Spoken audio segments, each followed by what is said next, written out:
Total darkness. Not the darkness of closed eyes, the darkness of a world that never had light in the first place. You're hanging upside down, your tiny claws locked onto limestone. Thousands of bodies pressed against you on every side, all breathing in the same suffocating, ammonia-thick air.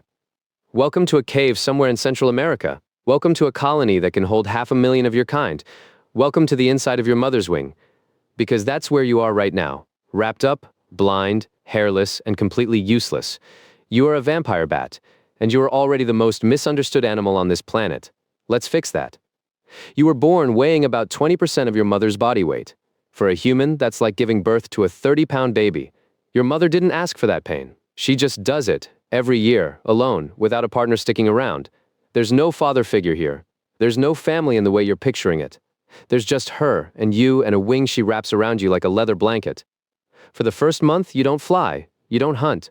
You cling to her chest as she flies out into the night, hanging onto a nipple that isn't even near her stomach. It's near her armpit, positioned exactly where a baby needs to grab on for dear life while mom does aerial acrobatics through a rainforest.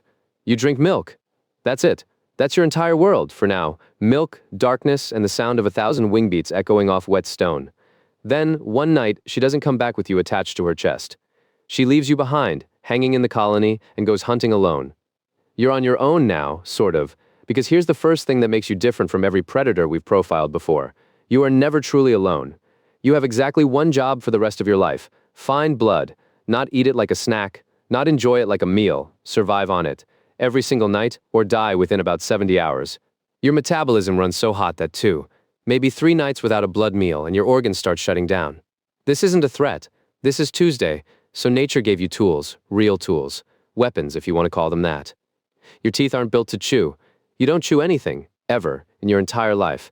Your incisors are scalpels, surgically sharp, designed for one motion, a clean, shallow slice that the animal you're feeding on barely feels. A sleeping cow doesn't wake up. A sleeping bird doesn't flinch. You're not a monster crashing through the night. You're a ghost with a razor. Your saliva carries an anticoagulant, so effective that human scientists named a stroke medication after you, Draculin. It stops blood from clotting so you can lap it up for the 10 to 20 minutes you need to get your fill. While you're doing this, your prey sleeps through the entire thing. That's not luck, that's millions of years of evolution perfecting the art of theft. But here's the part nobody talks about. Here's the part that should terrify you more than the teeth. You can smell heat, right on your nose. You have pit organs, infrared sensors that let you detect the exact spot on an animal's body where blood vessels sit closest to the skin. You're not guessing where to bite. You're not randomly slashing at fur in the dark. You're locking onto a heat signature and landing on the single most efficient point of entry. Every time, in pitch-black conditions, using a sense humans don't even have a word for because we don't possess it. You land near your target, usually on the ground, because you're one of the only bats on Earth that can walk, run, even leap using your wings like front legs, and you crawl toward warm flesh in total silence. Tonight, you're hunting alone for the first time. You've picked up the scent of a cow in a nearby pasture. You land softly, fold your wings, and creep across the grass like a spider. You find the spot, just behind the ear, where the skin is thin and the blood runs close to the surface. One slice. Painless. Precise. You start to feed. This is where it goes wrong. The cow shifts in its sleep. Not because of you, some other discomfort. A dream, a fly. But the movement spooks you, and you scramble back, wings half open, ready to bolt. In your panic, you misjudge the distance to a fence post and slam into it. Your wing, thin as tissue paper, built from skin stretched over finger bones, tears slightly at the edge. It's not fatal, but it's bad enough that you can't get a full meal tonight, and a bat that doesn't feed is a bat with maybe 60 hours left on the clock. You limp back toward the cave, exhausted, injured, and hungry. This is where most predators would die alone in the dark, forgotten by their own kind. You're not most predators. You arrive back at the colony and hang upside down next to your mother, who is now just one bat among thousands packed into the same crevice. You're weak, your stomach is empty, your wing throbs. And then something happens that shouldn't happen in nature, something that makes vampire bats one of the strangest success stories on the planet. Your mother leans toward you and regurgitates blood directly into your mouth. This isn't just a mother feeding her baby. Vampire bats do this for each other constantly. Unrelated bats, roost mates, even bats that failed to hunt tonight through no fault of their own. Scientists call it reciprocal altruism. You call it survival. A bat that fed successfully will share blood with a bat that didn't, and the favor gets returned later. Bats that share blood regularly form actual social bonds, something closer to friendship than instinct. You remember who fed you. You remember who you owe. In a world of solo predators, sharks that abandon their young, snakes that scatter the moment they hatch, You are something rarer.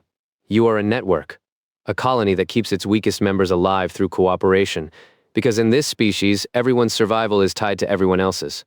Days pass, your wing heals, you hunt again, successfully this time, and when a young pup too roosts over comes back empty-handed, shaking, dying, you're the one who leans over and gives blood back. Years pass.